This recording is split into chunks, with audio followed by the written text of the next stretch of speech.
ఈ వాక్యాన్ని వీక్షిస్తున్న సహోదరి సహోదరులందరికీ క్రీస్తు పేరట వందనములు.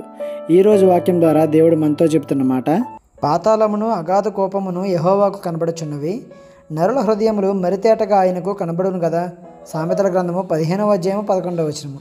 మనకు కనిపించేది మాత్రమే భూమి కాదు, ఇంకా చాలా ఉంది. ఉల్లిపాయకి ఏ విధంగా అయితే పొరలు ఉంటాయో అలాగే భూమిలో కూడా పొరలు ఉంటాయి. క్రస్ట్, మ్యాంటిల్, కోరు అని 3 లేయర్లు ఉంటాయి.